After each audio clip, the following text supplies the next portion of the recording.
Hey, good afternoon, and welcome to the Senate Budget and Taxation Committee's Subcommittee on Health and Human Services. Today is February 11th, 2022. We have two budgets that we will have before the subcommittee today, and we will hear from analysts and agencies in this order.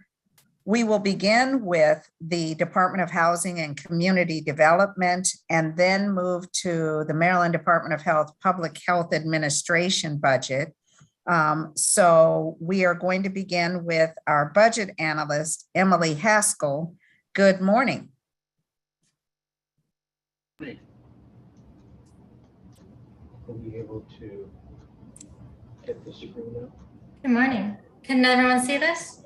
Yes, we've got you. Morning, Emily.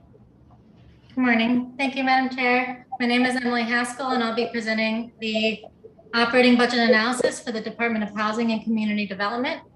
In the budget summary on page 1, you can see DHCD's fiscal 2023 allowance decreases by nearly 55% to $440 million.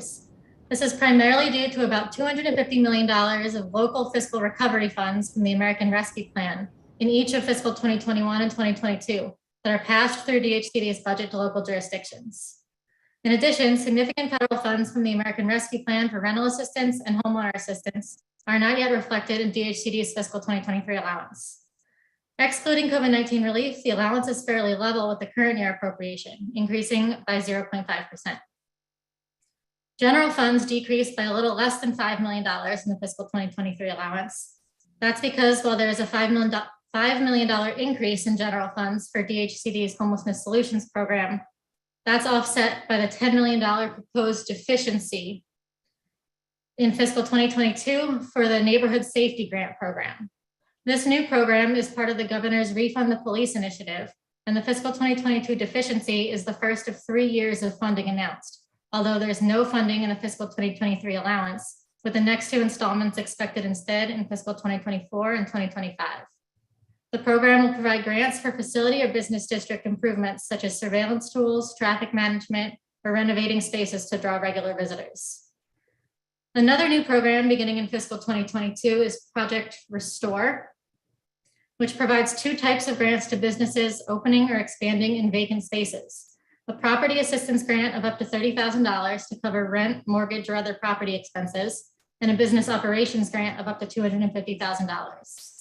The program is funded with federal funds from the American Rescue Plan, with $25 million announced for fiscal 22, but not yet added to the appropriation, and then level funded at $25 million in the fiscal 2023 allowance. DHCD made the first awards in the program in December, as shown in Exhibit 2, totaling $11.4 million to 144 businesses, mostly in the retail sector. House Bill 414 and Senate Bill 393 would establish the Project Restore program in statute, and DLS recommends making the $25 million in funding for the program in fiscal 2023 contingent on this legislation. The first issue in the analysis relates to the Emergency Rental Assistance Program, or EREP, which is transitioning from the first round of $400 million to the second round of $350 million.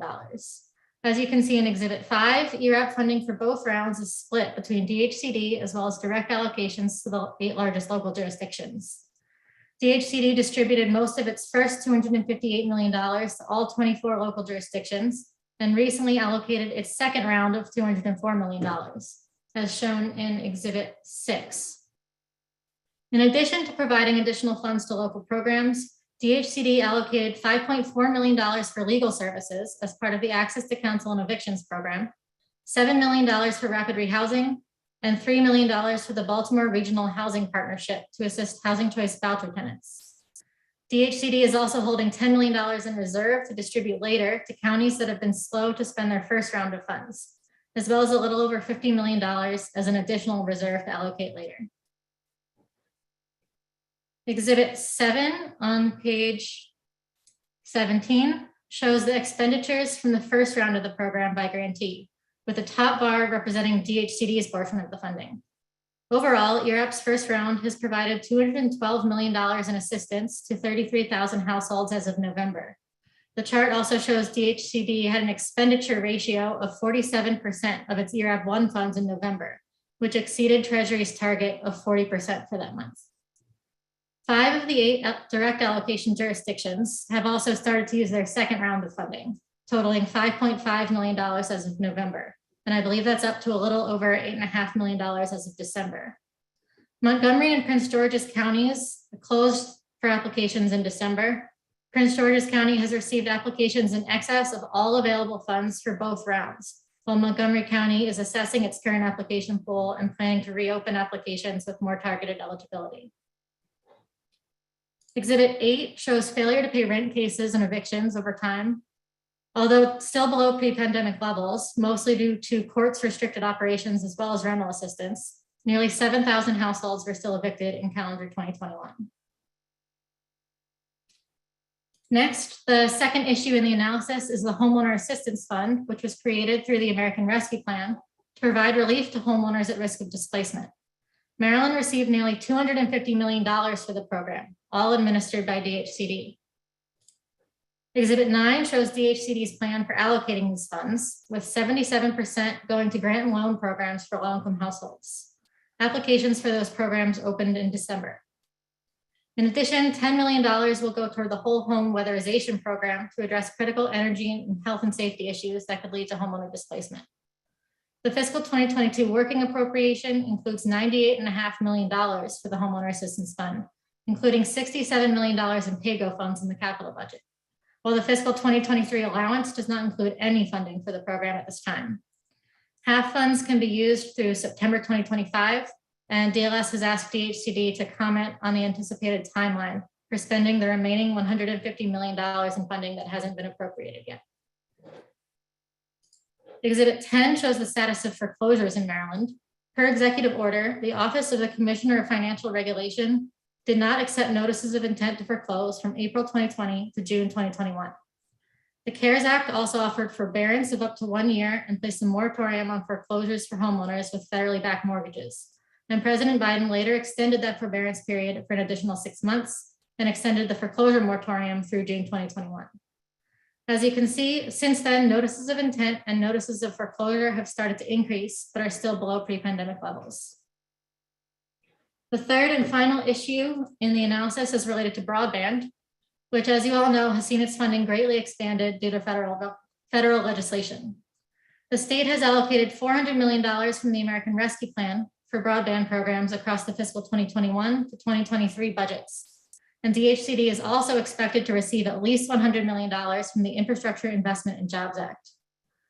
The fiscal 2023 allowance includes over $170 million in pay-go federal funds in the dedicated purpose account for broadband.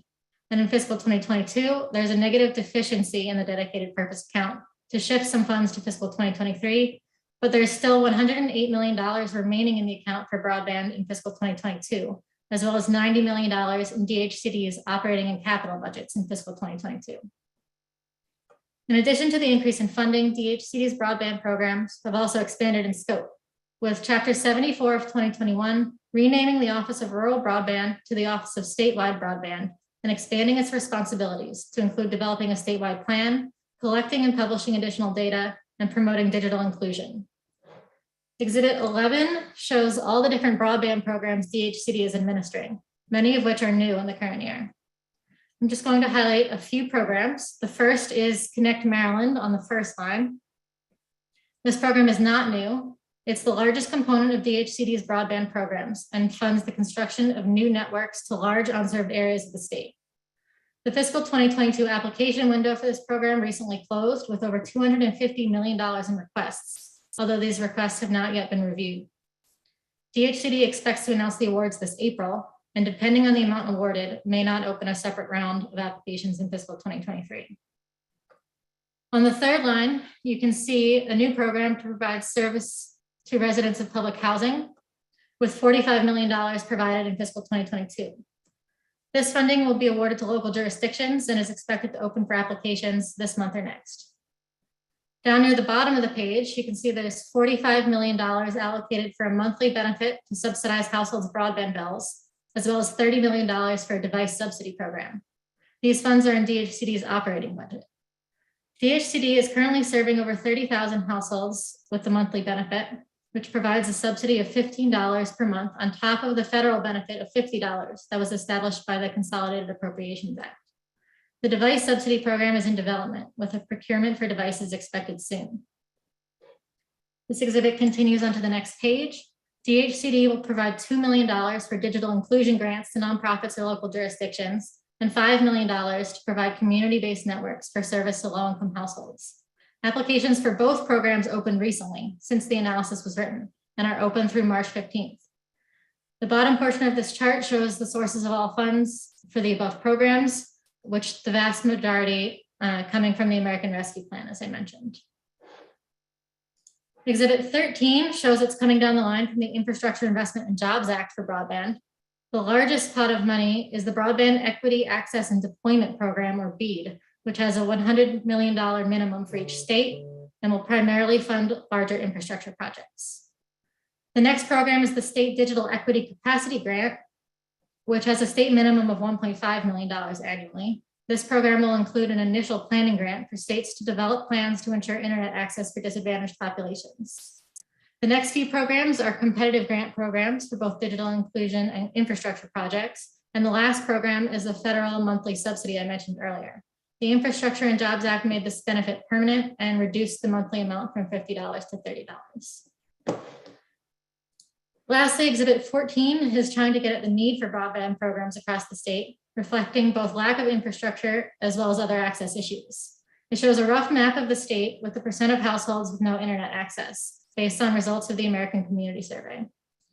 Chapter 74 charged the Office of Statewide Broadband with creating a statewide plan by July 1st of this year to work toward ensuring all Marylanders have access to affordable and reliable broadband by 2026.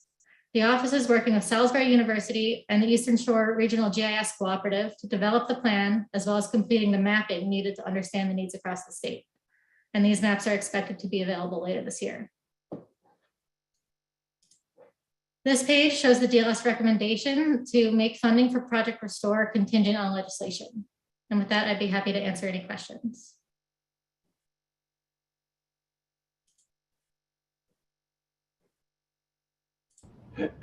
Very much. Are there questions for Ms. Haskell?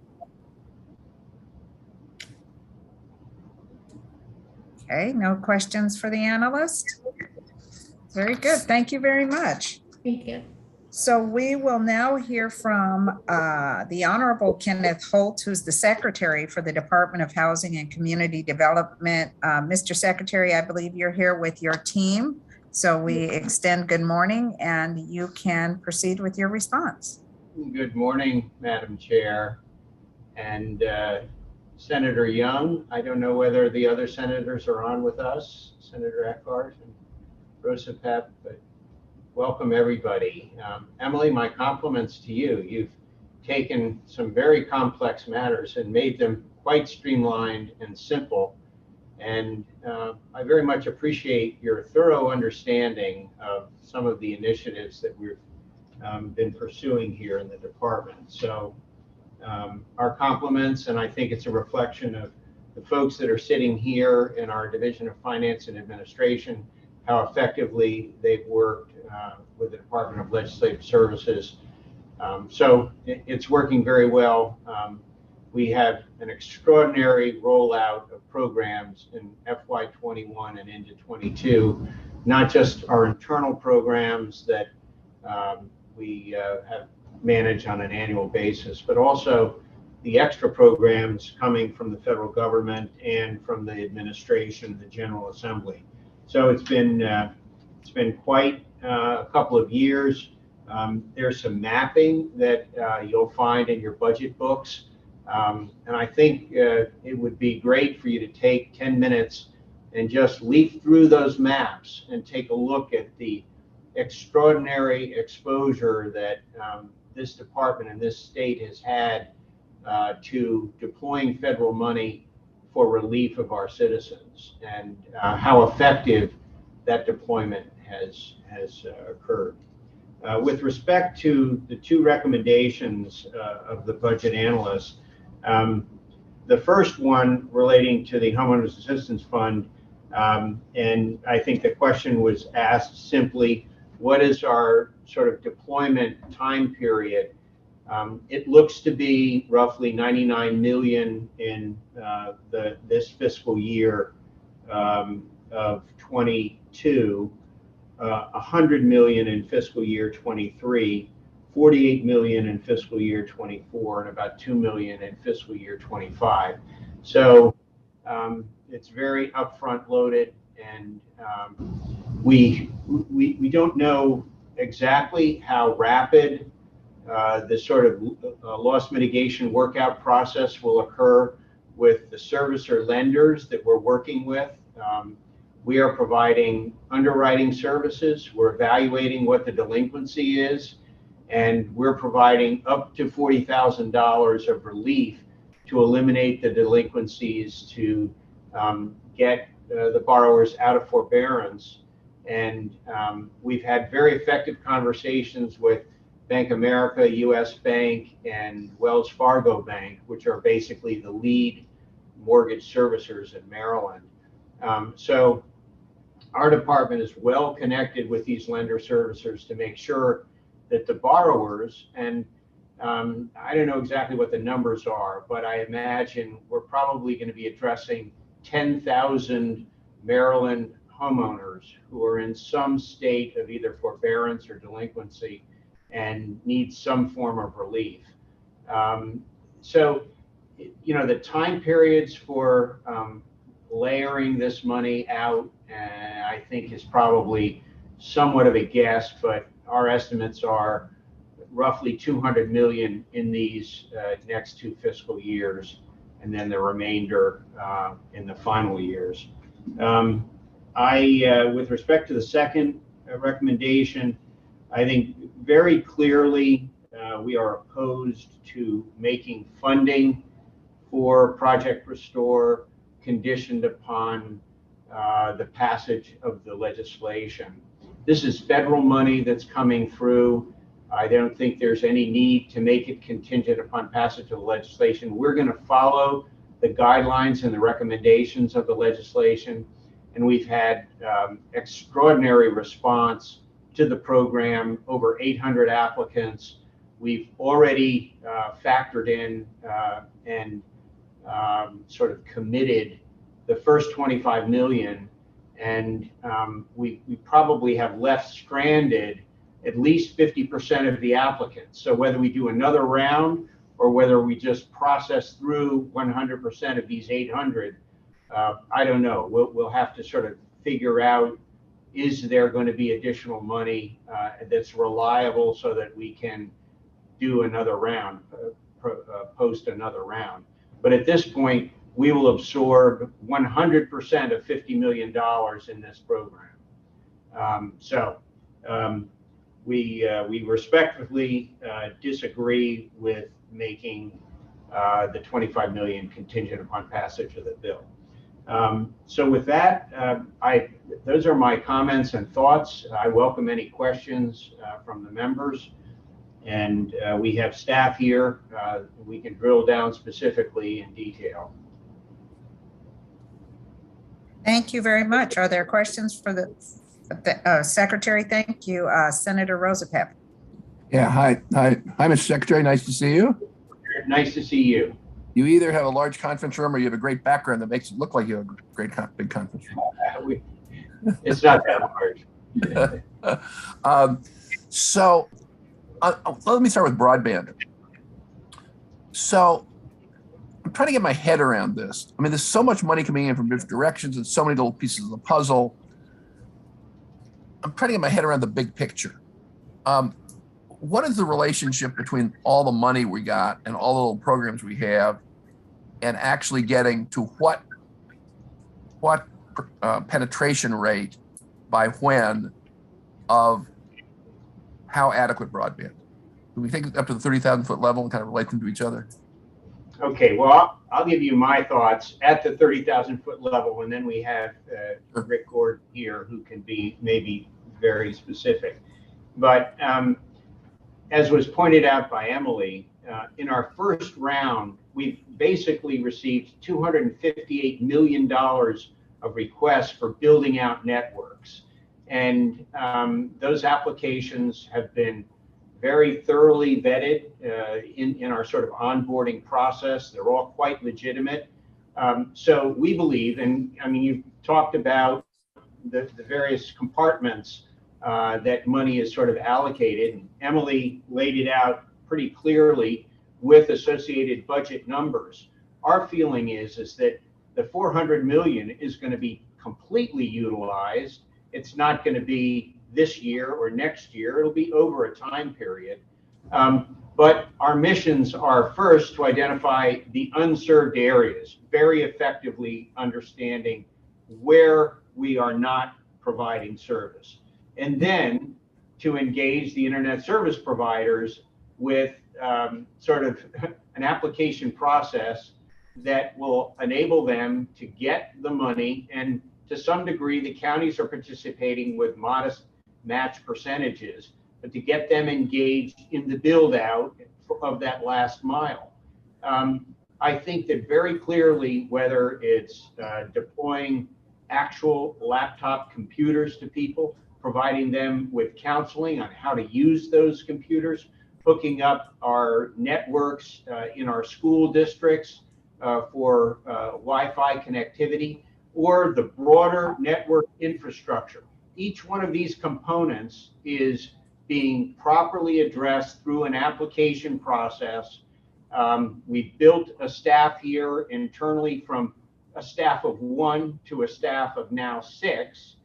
And we have, because we started this in 2019 when Governor Hogan first established the Office of Rural Broadband, we have begun building relationships with the internet service providers and the counties. So we had a little bit of a head start.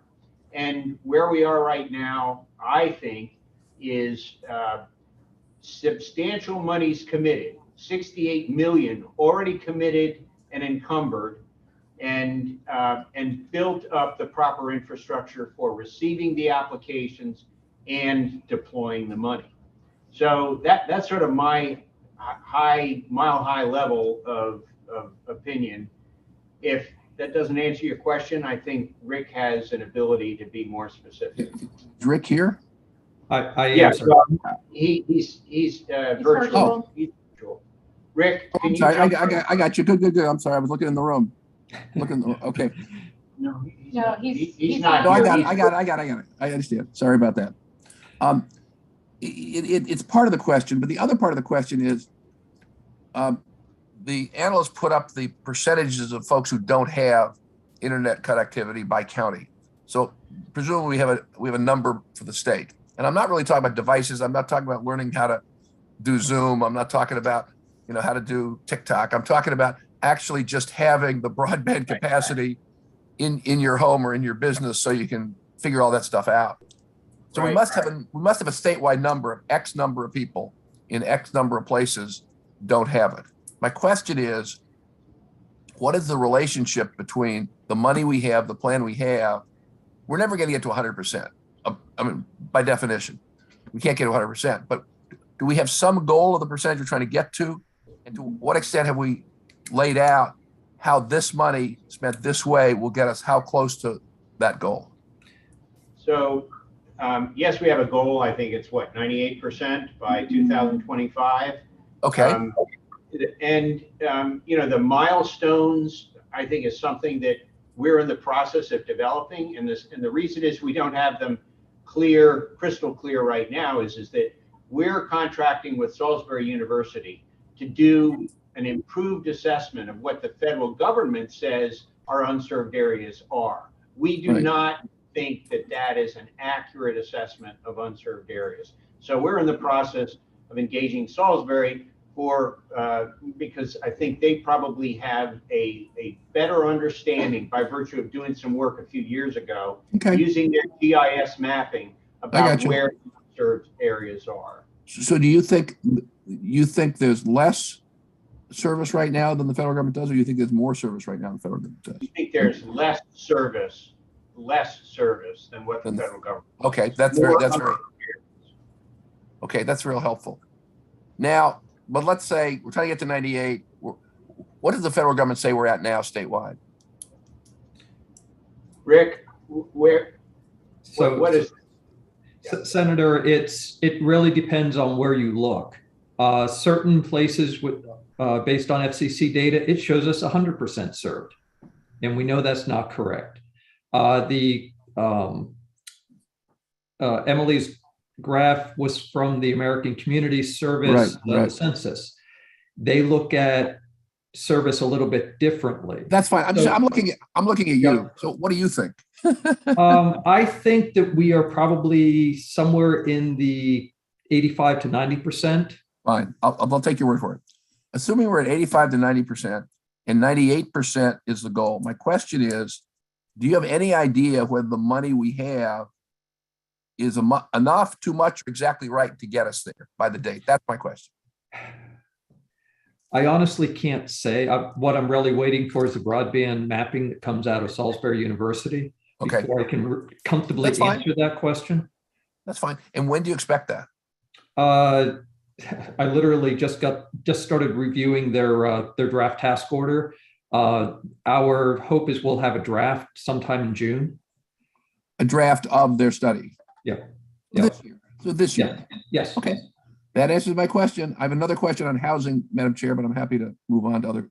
Okay, yeah, let's hear from a couple of our colleagues that had their hands raised for a while. Senator Eckert.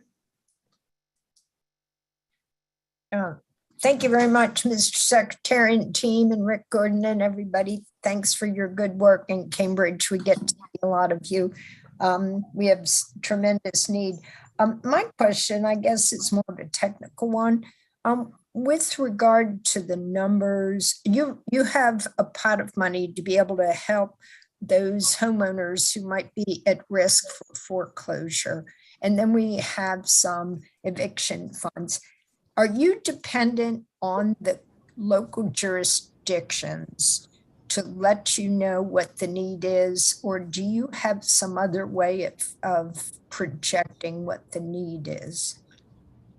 Well, we've created a decentralized system to deploy emergency rental assistance, and effectively all of the 23 counties in Baltimore City, and we have United Way involved as well, are basically the recipients of money, and it is their local knowledge that's guiding, and their relationships with the landlords and the tenants that's sort of guiding the distribution of the money. The applications go to the locals. They then ask us for effectively reimbursement of what their needs are.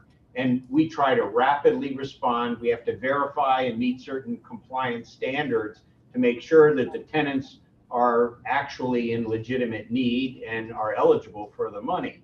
But it has been so effectively stood up, as Emily pointed out.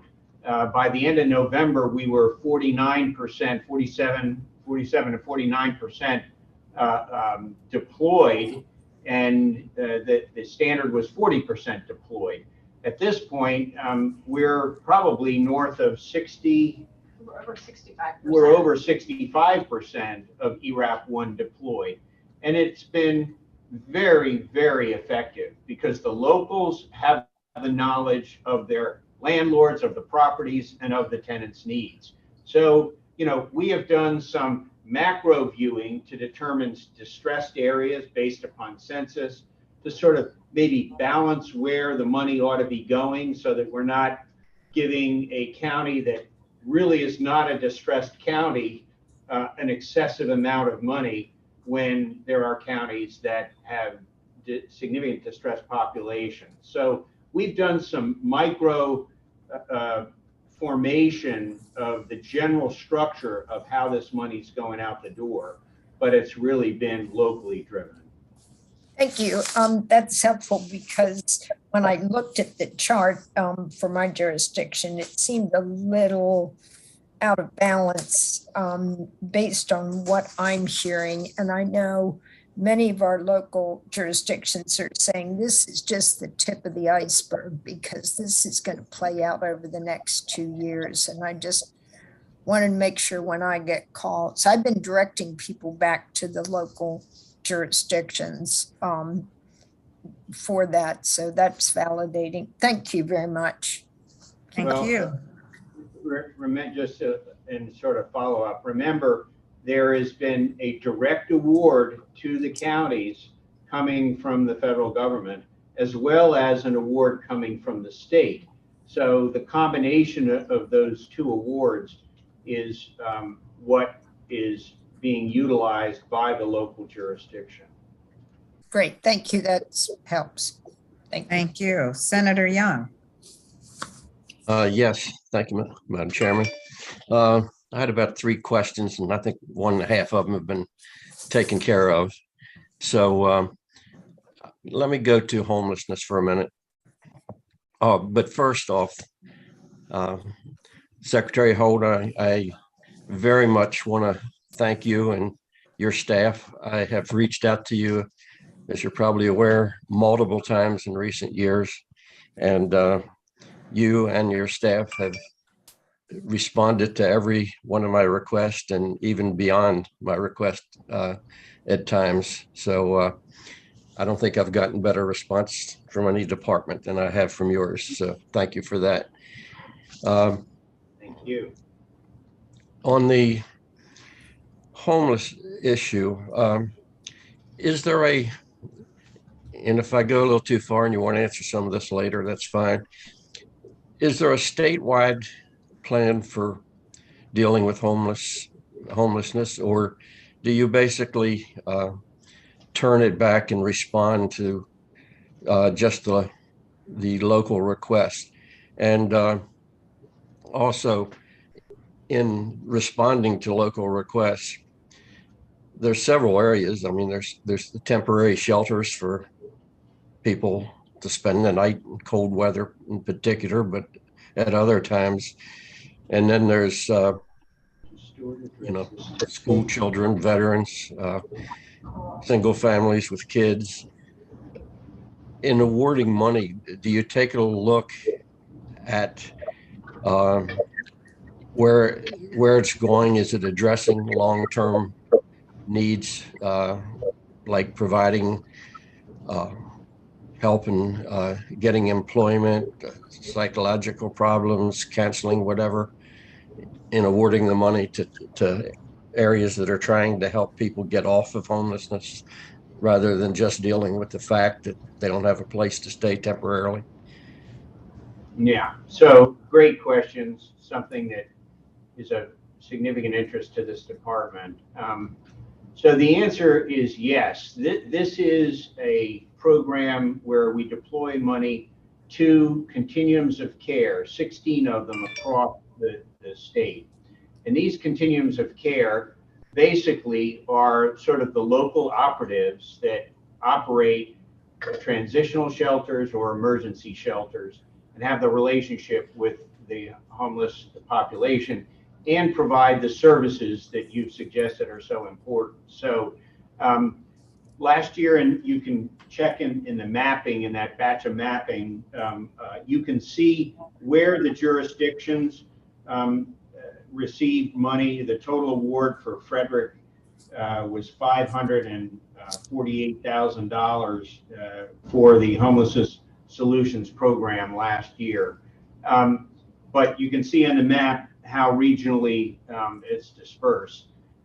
We received a substantial additional money through the CARES Act, about another 14 or 15 million. And so in total, we had more than 20, pushing 25 million, I believe, for homeless solutions.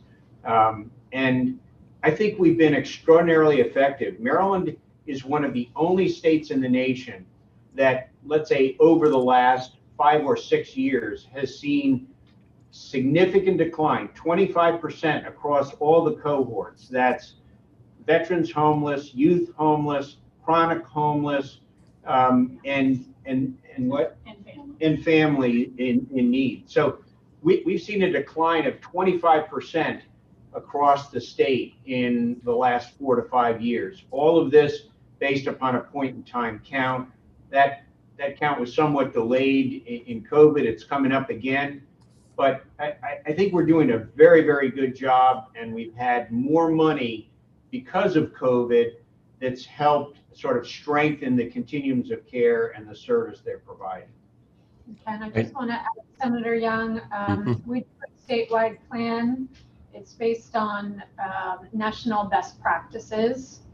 But then I think the way that the COCs determine how to implement the money is based on their local needs in combination with those best practices.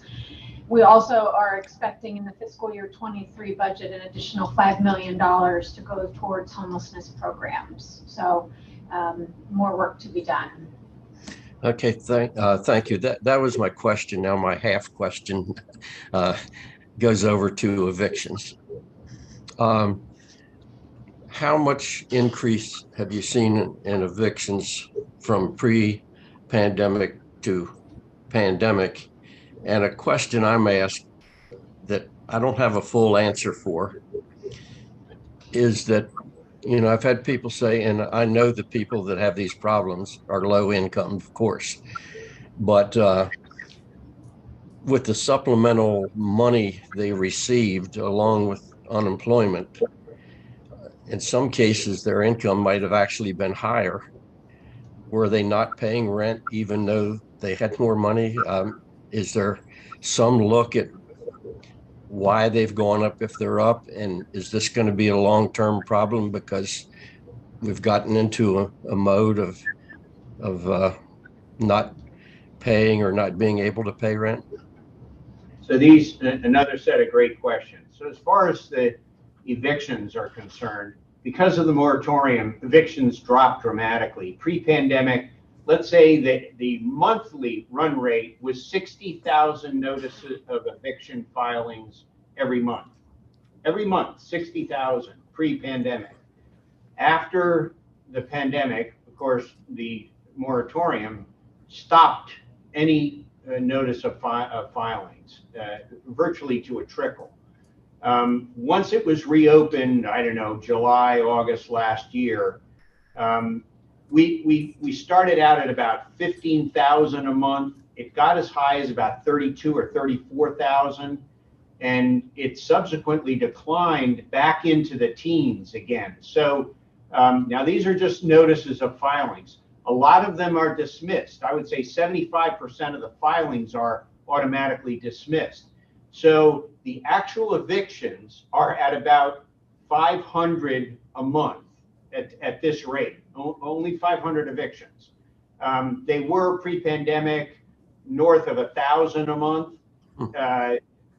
You know, we were probably looking at, once the pandemic moratorium was lifted, 800-900 a month. Last 2 months, 500 a month actual evictions. So the experience is tremendous with respect to reducing the evictions, because the money is in fact flowing in and it's doing exactly what it was designed to do. And the relationship with the courts and Chief Judge Morrissey has been fantastic. They've been very cooperative. So it's been a great lesson in how cooperation can really work. To your question about you know, are people sort of intentionally not paying their rent, postponing it? What we find is there's a dramatic need for relief because of the economic collapse due to the pandemic. People are now starting to get reemployed, but only recently. I mean, you know, the recent employment numbers were good for the month of December into January. I hope that's not just seasonal, but we think that, you know, we've got EREP 1 concluding September of 23, and we had, no, September of this year, correct? Yeah, EREP 1, September of this year, 22. And then EREP 2, September of 25, correct? I think, yeah, of yes. 25. So we have a runway. We think we're going to utilize all of the money, but clearly the counties have to begin weaning people off of this sort of secure system.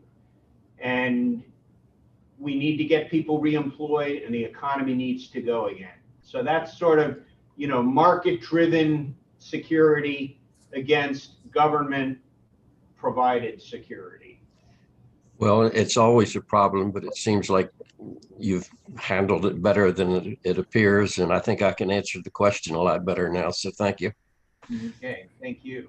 Thank you, Senator. We're going to go back to Senator Rosapep. Thank you for your patience, Mr. Vice Chair. You can continue with your This questions. is great. This is great. Everybody's questions are, I learned something from everybody's questions. But this is on housing. My understanding from the analyst is the charge, we're getting about $750 million total in ERAP money, of which about a third has actually gotten in people's bank accounts, deposited so far. So that means it's about $500 million left to go over now till 2024. Let me do two pieces. So that's one issue I want you to address. The second issue is, I was told by local housing people, and I think you as well in the conversation we had, but also by Judge Morrissey, that what was expected to happen once the eviction moratorium came off is the courts would still be moving so slowly that even though there'd be filings, there wouldn't be a lot of evictions. So I guess my first question before we come back to the macro numbers is your impression is that's what happened after July, is from July till now, let's say the last 6 months, has the major constraint on more evictions being the slow pace in the courts? Has it been the improved economy? Has it been people all moved to West Virginia? And obviously some mix of all. Do you have any insight into that? Yeah, another great question. I mean, I think it's a combination of the efficiency of the outgo of the money into the system. It's provided tremendous relief. Right. I think that the courts, I don't think they're slow walking this process. I think that they've tried to effectively connect tenants to landlords and landlords to the state for their appropriate relief. So these relationships have been very, very effective. And I can tell you that all of these local jurisdictions that have stood up their own unique programs are working very well with their property owners and property managers. And because when there's a slowdown, when the property manager isn't getting money, they come to us and they say, hey, what's the slowdown here? We applied in October. We haven't gotten anything today. And our system, I think, is well-oiled and very effective getting the money out the door. So it's a multiple. And I also think that your point about the economy, I think people are starting to get reemployed because we are seeing in both the mortgage situation as well as the rental relief situation, improved employment. The Maryland Affordable Housing Coalition is basically a barometer for us because all of our low-income housing tax-funded projects, we're basically getting a sense from them that their renters are going back to work and the demand is starting to, the bell curve is coming down. I understand, but back to the courts for a minute. What I meant was not that the courts were not working, because I think the courts have been working with the local housing agencies to stop evictions by getting money in them. But what everybody also told me was that the courts were still working very, very slowly. And I just don't know. I could check in with Judge Morrissey. I mean, full speed. The notices of filings have gone from 60,000 to 15 or 18 or 20,000. So that's not slow court work. That's slow filings or no filings by the I get that. Okay, I'll pursue that issue with the courts. So let me come back to the money question. So do you disagree with the analyst that about 500 million is still to go? Is that the number you agree with? It's probably not that much. We're probably encumbered at this point close to 300 million. And remember the 750 is the combination of the direct payment from the federal government as well as the money flowing through the state. So the county's got a direct distribution. They gobbled that up first. They didn't use the state distribution because they didn't need it. But do you know, do you have visibility into the money going directly to the counties and out from the counties? Absolute clear visibility. Okay. So I'm just saying we're looking at the whole pot. So let's say it's not 500 million. Let's say it's 400 million. Okay. It's still a lot of money. My question is, I mean, this goes to the big picture here. Your point, which I think is correct, is obviously the economy has come back very, very strong. Employment in a lot of areas has come back strong. In other areas, the labor market's disrupted, as we all know, in all kinds of ways. So it's not perfect back to normal. My question is, do you think that the 400 million will be or should be spent on what has been spent on over the last year or so, given that the environment is totally different?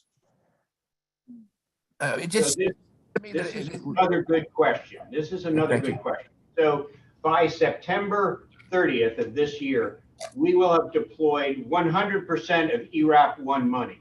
I know. So we'll be dealing with ERAP 2 money. Right. And we're dealing with it right now because some of the fast spenders are coming to us and they're getting out of ERAP 2. So let's say it's 350 million that is sort of unaccounted for. We've set aside about 60 million in a reserve for determining, do we need to use it to construct affordable housing? Do we need it for legal services? Do we need it for housing counseling? Do we need it for repairs to homes or some kind of utility bill payment? You know, what do we need this money for? So I can tell you that Prince George's County and Montgomery County and other fast spending counties are turning to us and say, we need a lot more rental assistance.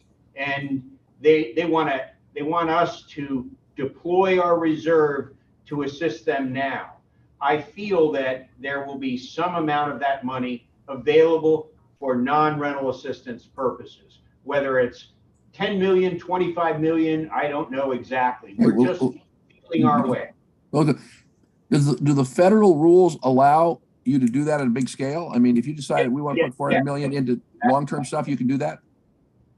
Not 400 million, no. We can take a percentage of the total, 25%, and allocate it for affordable housing. That's sort of a general. No, I understand. That was my question. So 75% has to be spent the way money was spent over the last year. Correct. Okay, I'm just going to throw this out there and then I'm going to shut up, Madam Chair. Just big picture. I'm not following this as closely as you are. I'm just living in the American economy. That strikes me as not very intelligent.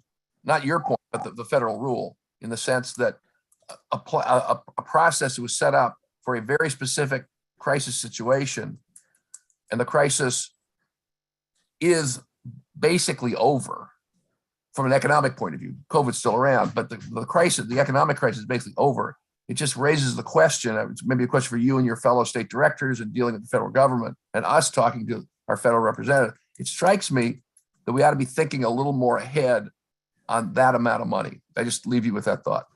Well, you know, it's interesting. I mean, to Senator Young's point, for 2 years, there's been rental demand that's been hot and heavy. Yeah. And it has not abated that much. I mean, to figure that we're going to spend 400 million between May 17th of 2021 and September 30th of 22, that's pretty aggressive getting money out for rental support. I think people are going to be in need of rental support over this long period of time from ERAP 2, which is out to 2025. I think there's going to be a demand for it.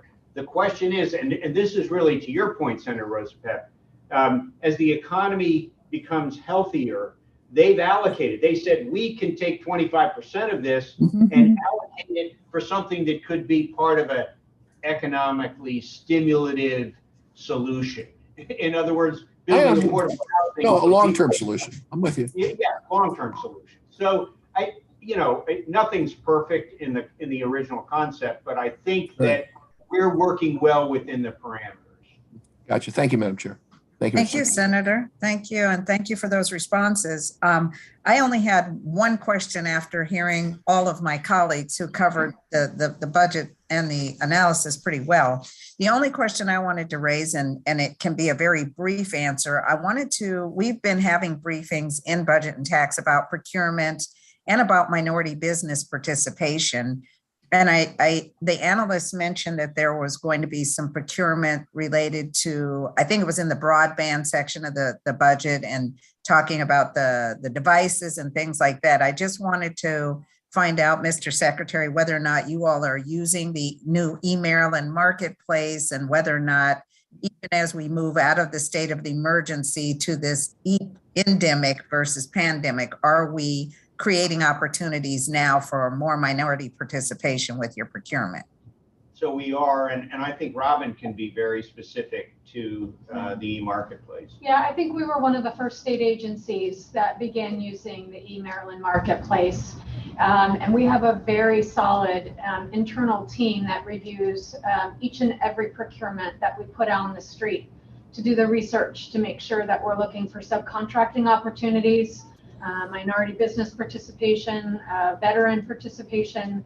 And I think we track it quarterly and report like we're required to do. And I think generally our numbers are well over 30% participation. So yeah, we're always looking for those opportunities.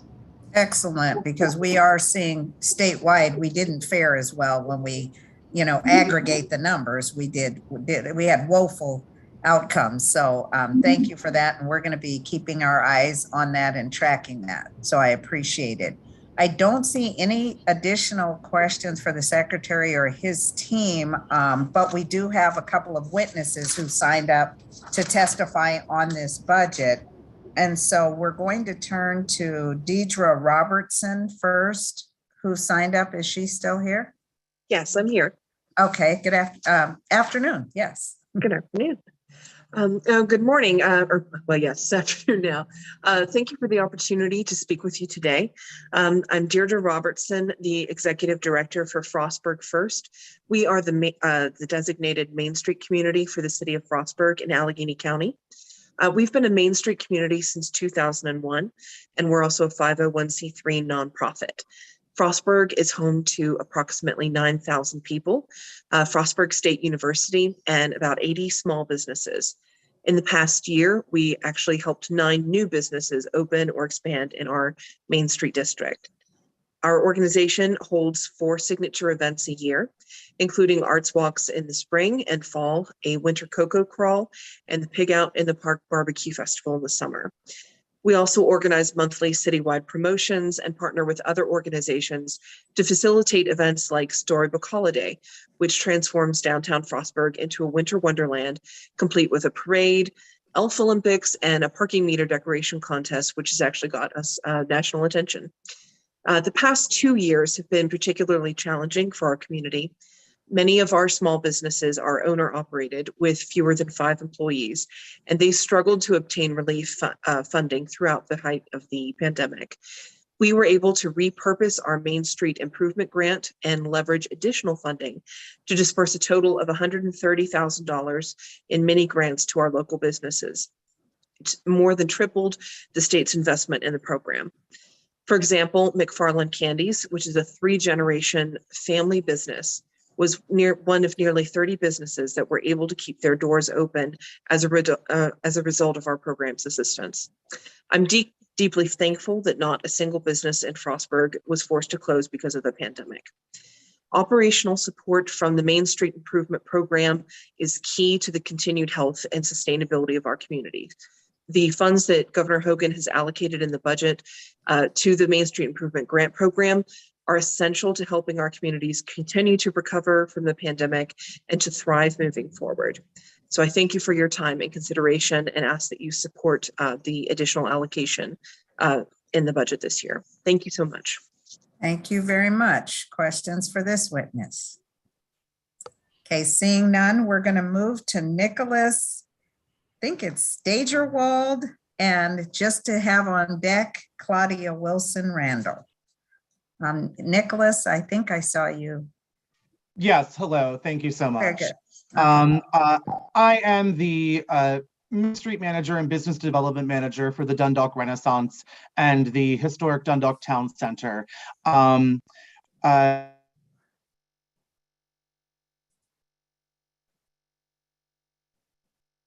Dundalk has a population of designated in the heart of the historic area of Dundalk. Like Deidre, the pandemic hit us very hard. Many of our small businesses as well are owner operated. And thanks to DHCD funding through both the Main Street Improvement Program and CARES Act funding, we were able to execute over $260,000 in direct grants to small businesses and programming that was able to allow us as well to say that we did not lose a single small business in our Main Street through the pandemic. That funding was instrumental in helping those businesses not only stay afloat, but also in some cases grow to serve the community better and give back to the community. We are also a huge advocate of the DHCD's programming in Baltimore with the Bernie program that allows us to offer our many programs across the Dundalk area, including our commercial improvement grants.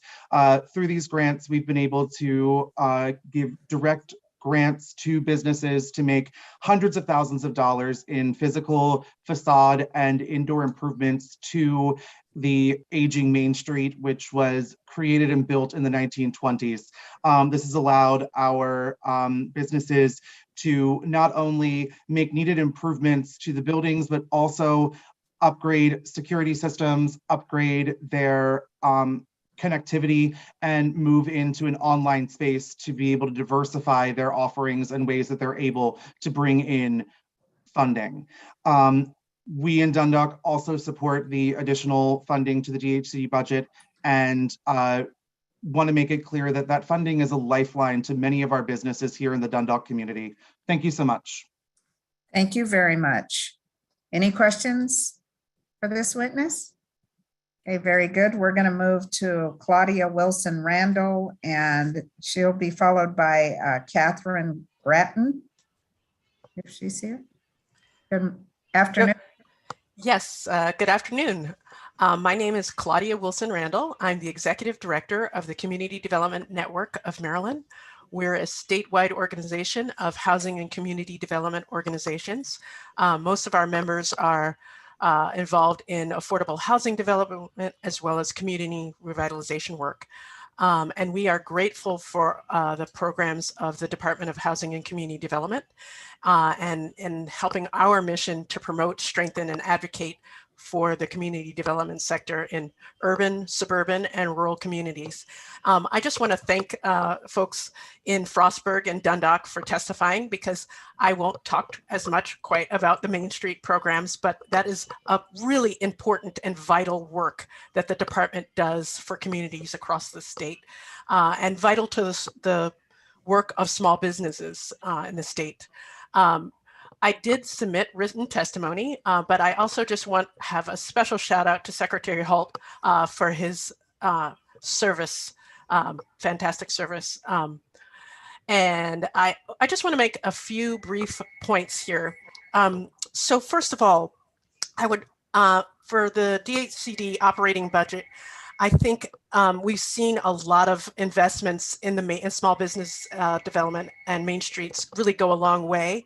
And that really is just work that goes from the Eastern Shore to Western Maryland to suburban communities, Ellicott City, that really makes a difference. And I'm excited about the increase in commitment to that program, because I think that is really the bread and butter of small business throughout the state. My second point, I just want to talk a little bit about the Baltimore Regional Neighborhood Initiative that's known as Bernie. That program has been critical to the city and to our city development community and nonprofit community. But those organizations have really struggled in 2021, and they struggled because the cities has a community development block grant program, which is completely reimbursable, that really came to a grinding halt because of administrative difficulties, as well as COVID in general hitting the department. So that the community development block grant was not able to reimburse organizations. So they were on the hook for more than 18 months in some cases without being paid for work that they were actually already doing. And most of the organizations had to rely on the philanthropic sector or lines of credit to sustain their operations. But many organizations, and I would say that are the organizations that are most in need are the ones that are serving essential workers and serving the most needy populations in the state. So those organizations just have really struggled. In some cases, they had to lay people off or cut people's hours. So that Bernie operating capital becomes really critical for those organizations and sustaining capital for them. And each year, I know that the department gets more than 125 applications, maybe totaling $4 million or more. And this year, that budget was cut to $500,000, or actually it was cut to $4,999 to be exact. And we are asking that be increased to $1.2 million or 10% of the Bernie capital allocation. And I think that's just really important because it's critical capital to spend. The operating dollars are critical to spend the capital dollars. So we're basically putting organizations in a bind by not letting them have operating capital along with the capital dollars that are in the budget. So I would just hope that the alignment of the operating, what's in the operating budget, be aligned with what's in the capital budget for that Bernie piece. My final point, I just want to encourage, I'm excited about the work of the Office of Statewide Broadband. And I just want to encourage the department and the legislators to link that program, that Office of Statewide Broadband, with existing programs, because it's the same populations that are impacted by lack of access to broadband that are also impacted by lack of affordable housing and many of the other work, a lot of the other work that is being done. So I know that's not something that government always does well, but we have to find ways to connect people who are unconnected. And maybe we have to do things that we haven't done before. So I just want to encourage the department to keep doing that. For instance, the Whole Home program which helps people with repairs. That's the same population that's not connected to the internet in some cases, as well as rental assistance and homeowner assistance. We're finding that, it's the same groups of people that are impacted. And so I think we need to find ways for those assistance programs to be connected to the other programs. And finally, I hope that it will also be a priority for investment in publicly owned infrastructure wherever possible, because what we see in Baltimore City around the broadband is that the private market has not incentivized folks to invest. And so, just writing checks to private companies doesn't help us actually be better serviced by the market. So I would just hope that we find ways to really invest in publicly owned infrastructure. And with that, I just thank you for your time today and the opportunity to testify. Okay, thank you very much for your testimony. Are there any questions for this witness? Okay, we'll turn to Catherine Grattan. Is she here? Yes, I am. Okay, good afternoon. Good afternoon, everyone. Thank you for this opportunity to speak. My name is Catherine Grattan. I am the Main Street manager for the Town of Williamsport's program. We were lucky number 33, your newest inducted Main Street community in September of 2020. And little did we know how important that would be, because as we entered the pandemic, through grant opportunities with DHCD, we were able to bring nearly $200,000 over the past 18 months into the community that honestly would not have been possible without the Main Street program. Part of those grants went towards offsetting losses that our 17 businesses had within the COVID closures, one of which was a highlight. It was a small boutique that she lost nearly 50% of her revenue because her clientele are older. She didn't have a website, so she wasn't able to connect and take advantage of shopping online and so forth. The funds we were able to provide her through one of the grant opportunities has allowed her to catch up to that and now offer opportunities that she could expand her business. Otherwise, she would have been closing her doors. Those funds kept us from losing any businesses during that. And additionally, becoming a Main Street designated community allowed us to attract, in the past 6 months, 5 new businesses to the community that otherwise have expressed they wouldn't have opened in Williamsport. In addition, we have 3 others that are on deck to open within the next year because of opportunities that have been created through this, as well as pay for my position to exist, that I can provide business support to our businesses and marketing and so forth.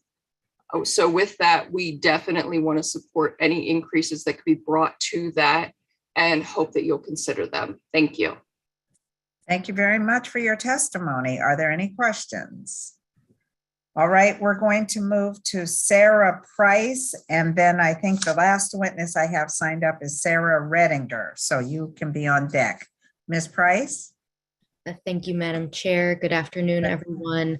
My name is Sarah Price. I'm here on behalf of the Maryland Retailers Association to emphasize the importance of the Main Street Improvement Program. You have our written statement, which includes data from DHCD about the number of businesses located in and jobs created by Main Streets. And it also has examples of projects that can be funded by the Main Street Improvement Program. So I'll be brief. I was able to meet with most of the subcommittee members during the interim to discuss the importance of state funding for the Main Streets and the Main Street Improvement Program, which I believe falls under the Division of Neighborhood Revitalization. We were thrilled to learn this year that after several years of requests, Governor Hogan did increase the Main Street Improvement Program budget up to $1 million.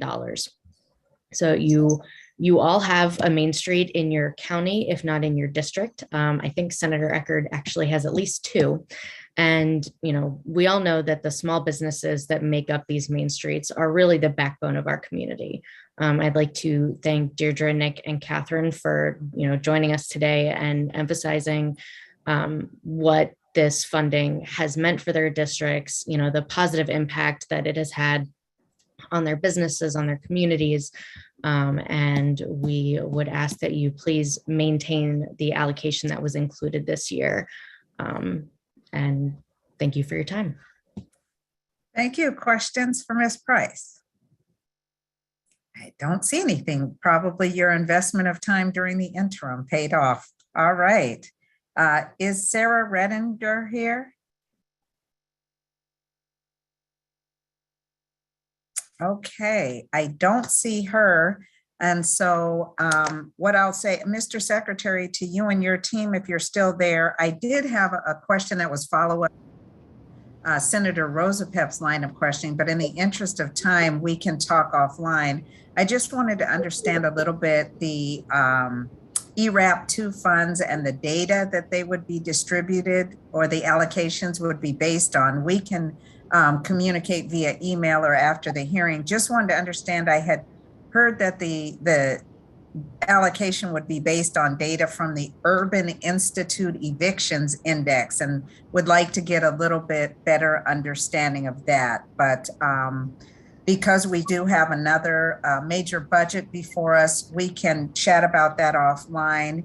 Let me thank Ms. Haskell, Secretary Holt, and your team, and all of those who testified on the Department of Housing and Community Development's budget.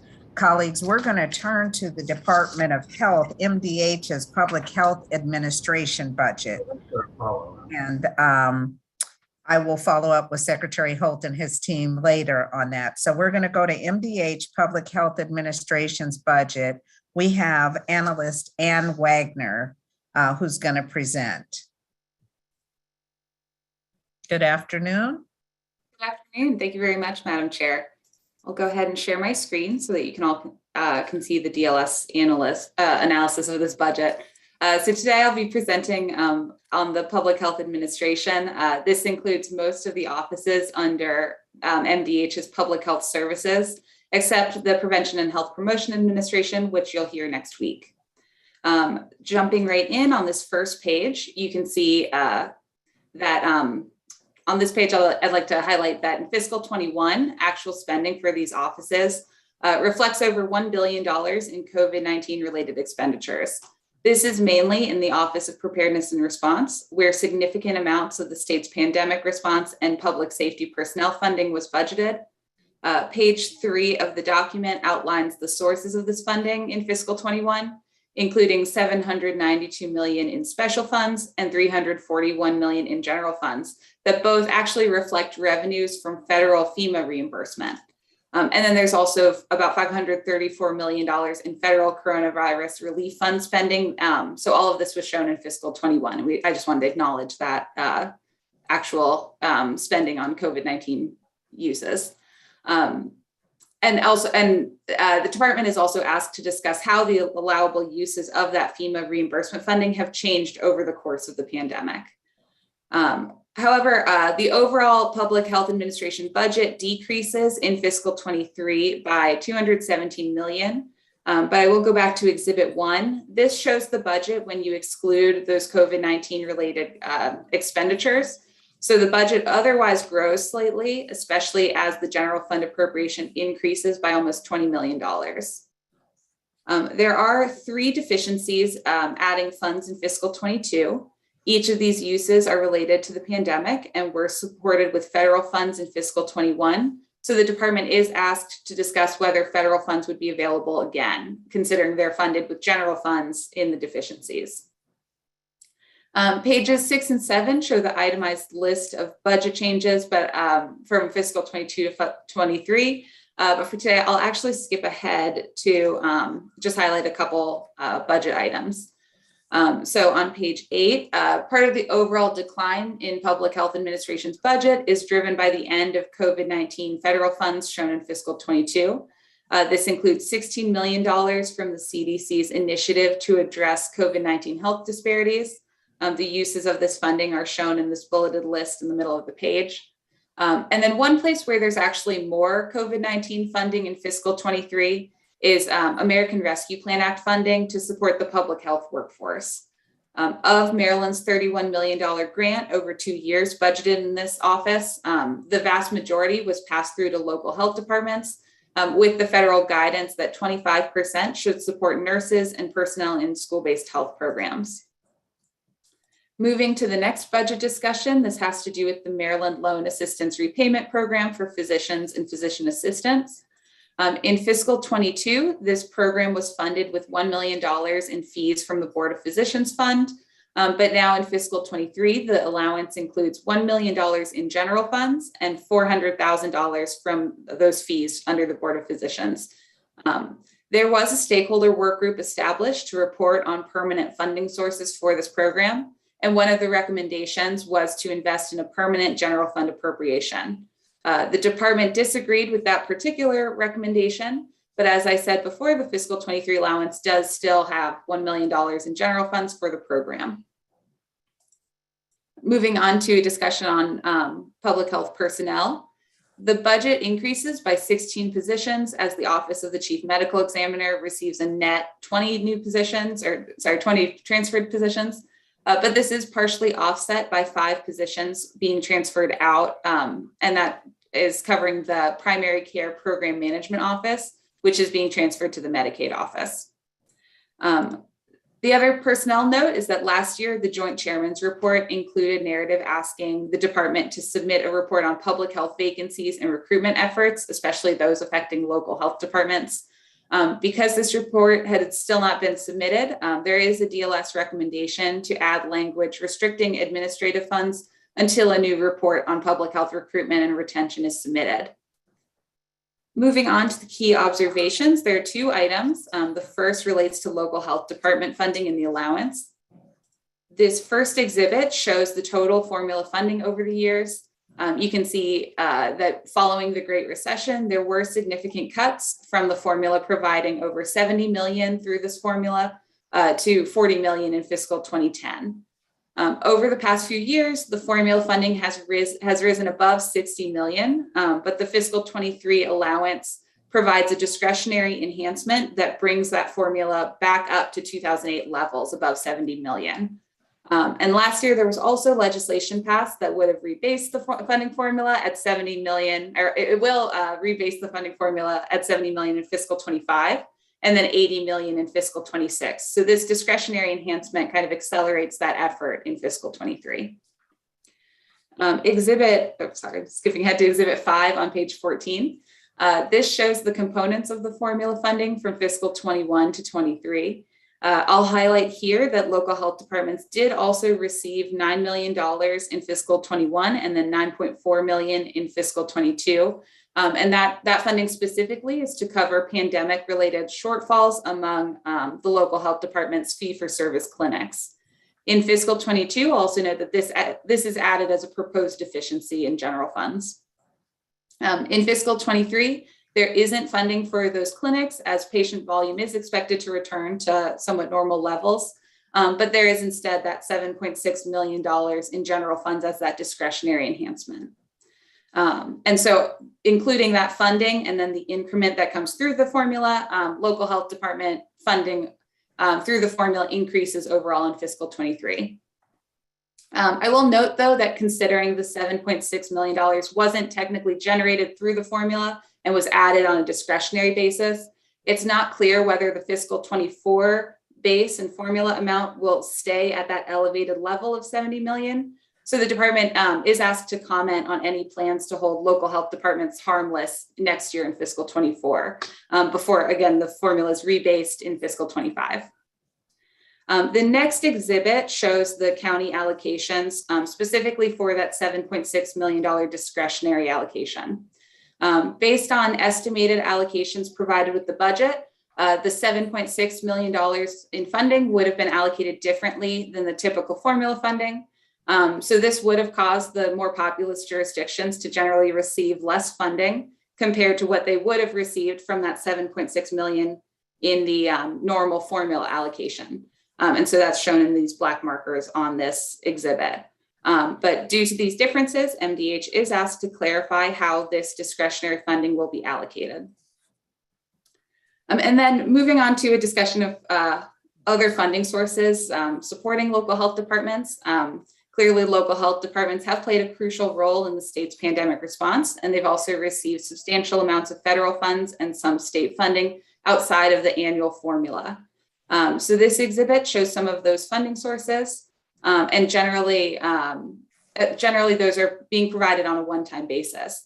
I did want to highlight this $8 million in infrastructure grants going to local health departments, as this is budgeted as $4 million in general funds in fiscal 23. This funding is also budgeted separately from the annual formula funding. So it hasn't been clear how that $4 million funding level was decided. And then as discussed, that's in addition to the $7.6 million discretionary funding that was provided on top of the formula. And so in combination, the $4 million in infrastructure grants plus that enhanced formula funding are not necessarily based on the actual cost of providing public health services, and they're not necessarily tied to meeting community health need on an ongoing basis. And at the same time, chapters 29 and 31 passed during the 2021 special session require the department to convene a public health modernization work group that would assess current public health infrastructure and make recommendations for establishing an effective public health system. And so the department is asked to discuss its timeline for convening this work group, its priorities for the work group, and then including whether it would consider changes to the local health department funding formula, or if there are any specific funding gaps or deficiencies that it would look at through this work. So then moving on to the next key observation, starts on page 19. This has to do with staffing shortages affecting the Office of the Chief Medical Examiner. So as background, OCME receives accreditation from the National Association of Medical Examiners when it meets certain standards for investigations, for morgue operations, staffing, and then other standards. And these are categorized as phase 2 violations being considered essential requirements. And if an office receives any phase 2 violations while it's being reviewed for accreditation, it would mean that the office could not receive full accreditation and would likely go to provisional status or would lose accreditation. During the pandemic, the accrediting agency NAME announced that it would not demote an office's accreditation for staffing violations or other issues that could be tied to the pandemic. And so on March 19th, 2021, Maryland's OCME received full accreditation while the pandemic-related violations were waived. Previously, OCME has received two different phase 2 violations in the past. The most recent one had to do with the OCME's building in Baltimore City with certain roof deficiencies. OCME has worked with DGS on a project to fix the roof with an expected completion date of November 29th, 2021. So the department is asked to provide a status update. And then the department should also discuss when it expects NAME to begin enforcing staffing and other pandemic-related phase 2 violations for determining accreditation moving forward. The other phase 2 violation that OCME has received in the past relates to challenges with staffing. And I will note that this is some staffing shortages are also happening at the same time that autopsy caseloads have grown. So Exhibit 8 on page 20 shows how NAME uses a caseload ratio to determine adequate staffing levels. And so what this line here shows is the standard for anything above it is a phase 2 violation. It's marked off at 325 autopsies per medical examiner on average, and then anything above it's a phase 2 violation. And so you can see since fiscal 2016, OCME has seen ratios above that standard 3 different times. And most recently in fiscal 21, OCME reported a significantly higher ratio at about 390 autopsies per medical examiner. The yellow bars on this chart show that caseloads have grown every year as overdose deaths and homicide deaths have both increased. But in fiscal 21, these blue bars show the percent change in full-time equivalent medical examiners. And you can see that in fiscal 21, there was a 17% decrease. And so this was the driving factor in medical examiners having to perform significantly higher numbers of autopsies on average than the accrediting agency standard. So moving to Exhibit 9 to talk more about recent vacancy trends. As of December 2019, the office had filled 18 medical examiner positions shown with these blue bars. But as of December of 2021, there are only 15 filled medical examiner positions, and you can see 4.5 vacancies. There are also more vacancies expected over the coming year, as there are at least 3 medical examiners expected to retire. So to fill in for some of these vacancies, OCME also pays board certified medical examiners on a per diem basis. And so these board certified medical examiners travel to Maryland and perform autopsies mostly on the weekends to support the office's caseload. The line on this chart includes those cases handled under the per diem program. And you can see that in some years, the per diem program is actually more than made up for the vacant regular positions. But most recently in fiscal 21, the use of per diem staff has decreased significantly. This is partially related to the pandemic, as MEs serving in the military were restricted from traveling. And then there's also increased caseloads at many other medical examiner offices as well. So it's made it harder for pathologists and other offices to schedule work with Maryland. So considering these persistent staffing issues, the department has described a couple of recruitment efforts over the years through multiple responses to the budget committees. This is shown on the list on page 23, and this includes actions like using a recruitment specialist, implementing a training program, and then approving some salary enhancements for medical examiners through the annual salary review. Most recently, there was a 12% increase effective, I believe, December 2020. I'll also acknowledge that not included in this report, but the department has discussed reaching out to FEMA for additional resources most recently. The fiscal 23 allowance also includes a net transfer of 20 positions added for OCME. And I'll note here that this analysis focused on medical examiner staffing, but the office has previously described high turnover in other positions as well, such as forensic investigators and autopsy assistants. So you can see from this table that of the net 20 positions added, 5 are for forensic investigators and 4 are for autopsy assistants, and then 3 are the board certified medical examiner positions. In the fiscal 23 allowance, specifically for forensic investigators, there is an ASR adjustment to provide a 2-grade increase for those positions. And so finally, the department is asked to discuss why the budget did not provide funding for medical examiner salary enhancements or other uses to recruit the current vacant medical examiner slots instead of, or in addition to, funding for those new positions. The department should also describe its recruitment efforts, especially as additional medical examiner retirements are expected. There are 2 recommended actions relating to OCME. The first is to adopt language that would restrict funds for administrative purposes until MDH submits a report on OCME's accreditation status and its recruitment efforts.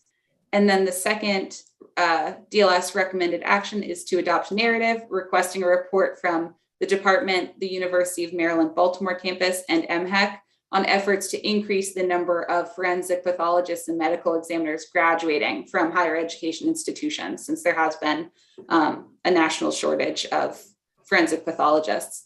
And then the report also asks that these entities talk about programs to provide financial assistance. But with that, I'll conclude the presentation and I'd be happy to answer any questions. Thank you very much. Are there any questions for Ms. Wagner?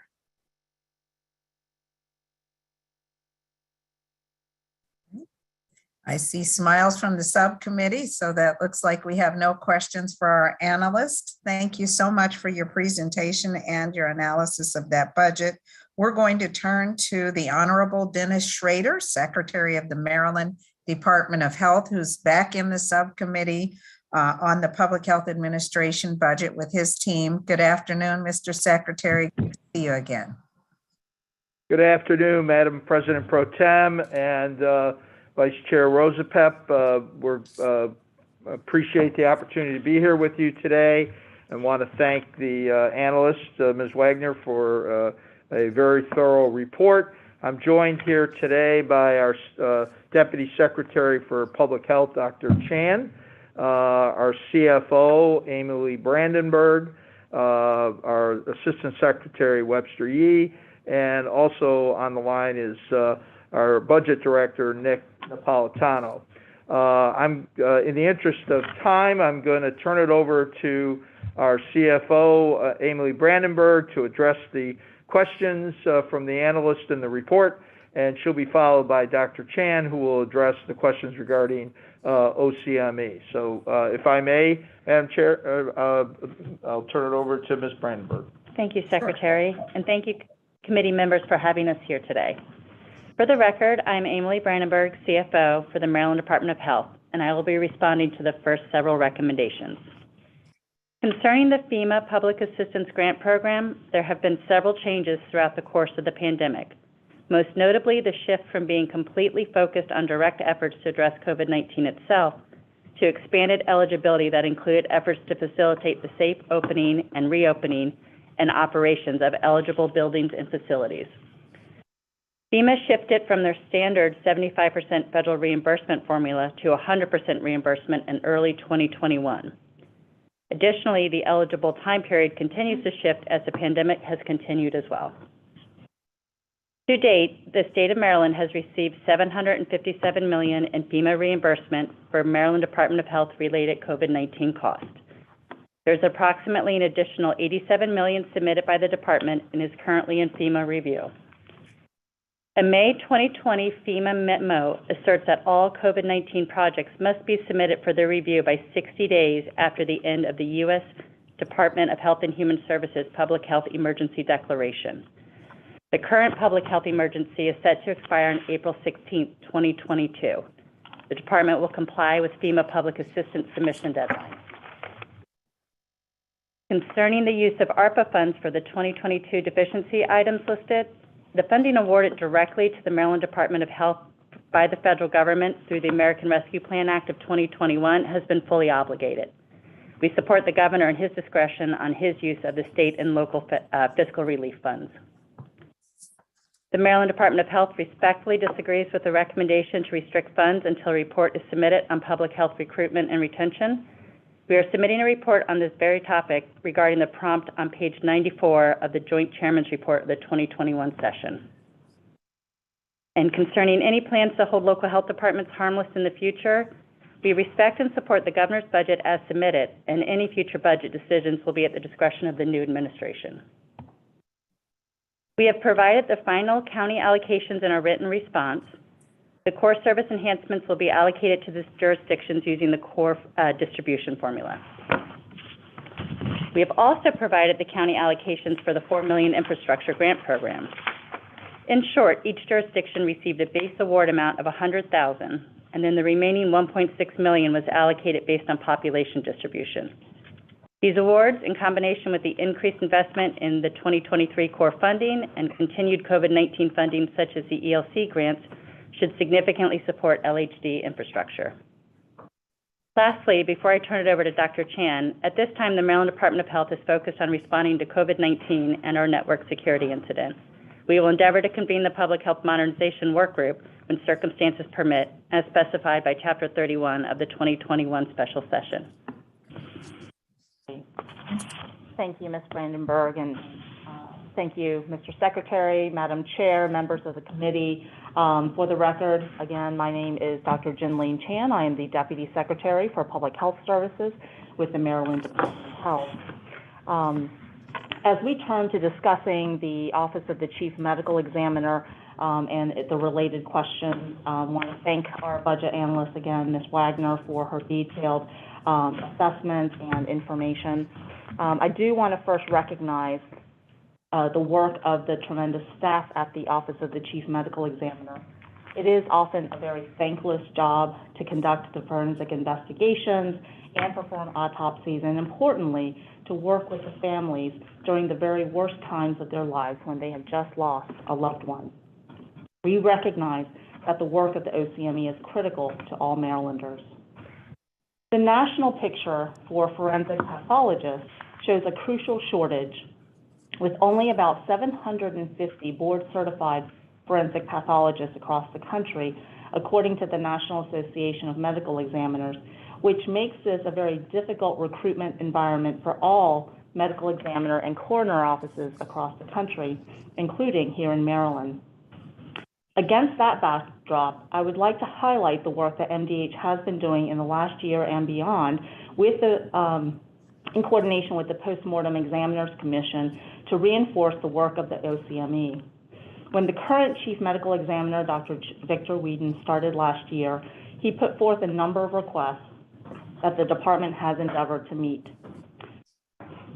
Forensic pathologist salaries have increased by over 50% since October 2020 and are now among the highest salaries across the country when looking at the current recruitments in other states. The range as of January 2022 for a board-certified assistant medical examiner is from $238,000 to $370,000. These figures also reflect a 3% increase as part of the salary enhancements provided for in the governor's budget. I would refer you to the most recently updated OCME JCR for more details. In addition, we have approved ACRs for autopsies assistants back in 2019. And in relation to some of the specific requests that were put forth by the OCME, we have, as Ms. Wagner alluded to, added 21 new state positions at the office, including additional assistant medical examiners, forensic investigators, and assistant toxicologists, as well as autopsy assistants, to be able to assist with the growing work of the office. We are also discussing additional retention options with the Postmortem Commission and the Department of Budget and Management. An ASR was approved in this budget for the forensic investigators to begin in fiscal year 2023. The OCME is currently now also in the process of identifying additional forensic pathologists who may be able to come in to work as per diems to assist with our autopsy. I also wanted to share that we just last week put a request in to our federal partners for additional support, and I am pleased to share that FEMA has just approved our request, and we anticipate that additional staff, including 2 forensic pathologists, are expected to arrive on Monday in Baltimore. In addition, other supports that we have provided include approval of a capital project to add additional permanent cold storage capacity at the OCME offices, which will move forward. And in the meantime, we have also funded additional temporary cold storage. A new CT scanner has also been purchased with anticipated installation next month in March. Throughout this process, we have worked very closely with the Postmortem Examiners Commission, including its chair, Dr. Sanford's staff, and vice chair, Dr. Ralph Rubin. We've been looking at ways to increase resources as well as enhance the processes within the office. So with regards to the first point in the budget analysis, I am happy to report that the OCME building's roof and siding replacement project was completed and inspected in December of 2021, with a final evaluation completed just last week. The total cost of the project was about $3 million, which includes the architect and engineering fees. In relation to the question about the name accreditation, we anticipate that the next self-evaluation will be in May of this year, with a full inspection not expected until next year, May of 2023. NAME has not indicated when they may return to previous standards at this time. And last, we respectfully disagree with the budget analyst's recommendation to restrict funding to the Office of the Deputy Secretary. As we just noted, the OCME staffing JCR was submitted to the committee in August of 2021 and was just updated last week. I also just outlined additional steps that we are taking with the commission to increase staffing and enhance recruitment at the OCME. Regarding the report on consultation with the University of Maryland, Baltimore and MHEC, we have actually been in active conversations about this and other potential enhancements, including this week with Dr. Staff, the chair, to identify other ways that we can increase support to the office, including the fellowship program. I would note that we have had a state-supported, state general fund-supported forensic pathology fellowship program for many years, which has served as a primary path to permanent assistant medical examiner positions in the office. And this fellowship program is available to individuals who have, after completion of medical school, a pathology fellowship, and then they would apply for this subspecialty fellowship program. So for more details, I would refer you to our written budget response, and I would like to thank the committee for their time and attention. Turn back to the secretary and to the chair. Madam Chair, that concludes our presentation, and we're available for questions from the committee. Thank you very much. Are there questions from the subcommittee members? Senator Eckert. Yep, got it. There you go. Unmute. Sorry, I forgot. Mr. Secretary and team, thank you as always for your wonderful work. Not an easy task to deal with the pandemic, but you all have done a great job with that. I just had a technical question. The roof on the, is that an old building or is that a new building? The roof, that replacement there at the forensic. Yeah, that's a relatively new. Yeah, the medical examiner's building is a relatively new building. It's about 10 years old. And unfortunately, the roof has been a problem since the early days of the building opening. And so this has taken a little bit of time to get the funding in place and get the work done. But it was an unfortunate fact that the roof has had problems from the beginning, but it's about a 10-year-old building. So the next time we do a building, we need to make sure on the walkthrough, we check some things and hold some money back. I thought that, and I'm sorry to ask that question, but I thought we had a new building. But 10 years is 10 years. But still. It's a fair question, Senator, and obviously we were not very happy. Yeah. Anyway, thank you so much for that. Thank you, Madam Chair. Thank you, Senator. So, Mr. Secretary, I don't see other hands from the subcommittee. I just wanted to follow up on one of the, I can't remember which member responded to the local health department funding formula. You know, this is a big priority. I was the sponsor of the bill last session, many co-sponsors on the committee. And so we were really pleased to see that it appeared as though there was an agreement and a ramping up of the timeline for helping our local health departments. And I heard the response about future budget decisions being at the discretion of administration. Appreciate and respect that, but we'll be well into the interim and almost to next session by time we'll be in next session by time new administration is sworn in. So I just wanted to reinforce that recommendation and share my commitment to helping make sure that our local health departments have the funding they need to continue to, not just pandemic related, but as you know, going back to core funding changes almost over a decade ago. So just wanted to raise that for your attention and emphasize that. Chair, we agree and thank you for that, and we will continue to advocate for these budgets. Excellent. Thank you. Okay, I don't see any further questions for your panel from the subcommittee. We do have witnesses also signed up on this budget, so we will turn to them now. I have first Denise Gilmore, and I do not see her in the room.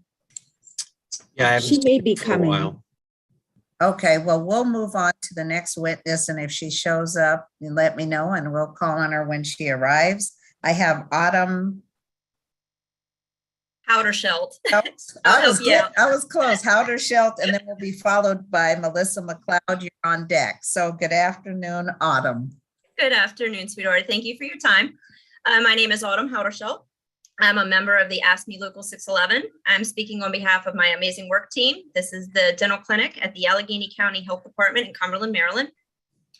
Our dental staff worked diligently from day one of the pandemic, seeing dental emergency patients from the tri-state area. Our services kept individuals out of the ER and urgent care facilities. Our patient numbers went from 25 that first week all the way up to 93 patients a week, just seeing emergencies, extracting teeth and whatnot. Our titles were not included on the DBM's list of Maryland employees eligible for the $3.13 an hour response pay. We feel it's not fair that our titles and many others were not included. We performed duties well within the risk exposure guidelines to be entitled. The DBM, however, overlooked our titles and continued to exclude us. Many downfalls and facets of COVID have created more hurdles and obstacles for our department. Many providers of multiple specialties have stopped taking Maryland Medicaid patients. This has created a huge increase in our patient flow in our clinic. We had patients coming from 4 hours away during the pandemic because we were the only office open. Now these same patients are traveling these same long distances because they cannot find providers in their area. I've even had insurance companies calling us directly to see who can take them, and we're it. So that's some of our issues. And I thank you for your time. Senator Eckert, that's what I get. I forgot to unmute that time. All right, thank you for your testimony. Are there any questions for this witness? Okay, thank you very much for your testimony. We will go to, I see Denise Gilmore is in the room. And so Ms. Gilmore, we'll hear from Ms. McLeod and then you'll be after her. Good afternoon, everybody. I'm Melissa McLeod. I work for the Harford County Health Department. I have been working for them for the last 23 years. Oh, well, I'm working towards my 23rd year. I'm president of AFSCME Maryland Council 3, Local 1867, and I sit on the statewide Labor Management Committee with MDH. A concern with health department funding is some of it regarding grant money. Health departments cannot compete with the workforce when they are offering contractual positions with limited benefits. By the time an individual gets used to their job, it could be over. Some funding only lasts 1 to 2 years with grants. That means that a person would then have to start over in the workforce. Short-term funding with temporary staff is not the recipe for healthy communities. It's difficult to make any significant change in any community in less than 5 years. And a lot of funding doesn't last that long unless someone is fighting for that. I'm asking for your support for more core funding. In light of this pandemic, core funding will assist health departments in a wide capacity for programs such as emergency preparedness, among others. Thank you for your time. Thank you very much for your testimony. Are there any questions from the subcommittee members? Okay, seeing none, we'll move to Denise Gilmore. Good afternoon.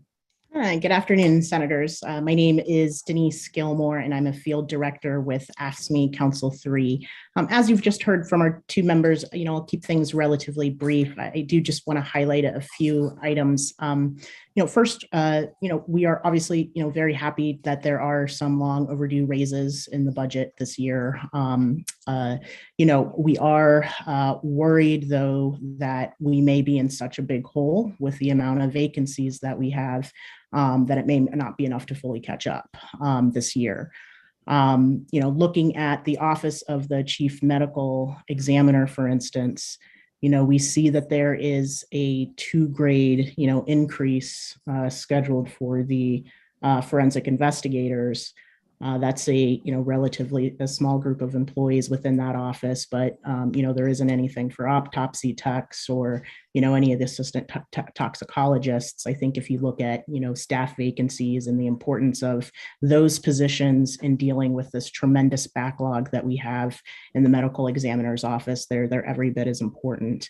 And so we would just, we would want to see a plan to fill the vacancies for all of the positions in the chief medical examiner's office. We know that there's obviously, a lot of attention, given to the pathologists, but even, without an autopsy tech, and all of our staff there, it makes their jobs very difficult to do that and contribute. When they're short of staff, it makes it difficult to do the autopsies. So we would like to see more done to address all the vacancies in the office of the chief medical examiner. Over on the local health department, I know that this is not, new testimony that we've presented in front of this committee, but, we still are very concerned at the high number of vacancies in our local health departments. As of December, and the last report we got from the department, there are almost over 1,000 vacant positions in our local health departments. In our written testimony, we took a snapshot of even just 33 of those, the ones that do kind of direct clinical care type work or, direct addictions counseling work. And, it's just, 40% vacancies, 30% vacancies, and so many of these key positions that we know are very important to the overall success of the public health in this state. So we certainly think, much more can and should be done to fill these vacancies. We think it, is very important in contributing to, the overall public health in our state. And we hope to continue working with, the administration and this committee to, fully beef up our public health workforce here in Maryland. I think we've all seen how important they are, certainly. So thank you for the opportunity to testify. Thank you for your testimony. Are there any questions from the subcommittee members? Okay, I see none. So I believe that's the last witness that I have on my list signed up to testify on this budget. So we will thank our analyst, Ms. Wagner, Mr. Secretary, you and your team, and all of those who participated in this hearing. That concludes the February 11th budget hearing for the Subcommittee on Health and Human Services. We wish everyone a safe and healthy weekend, and we'll see you next week. Thank you.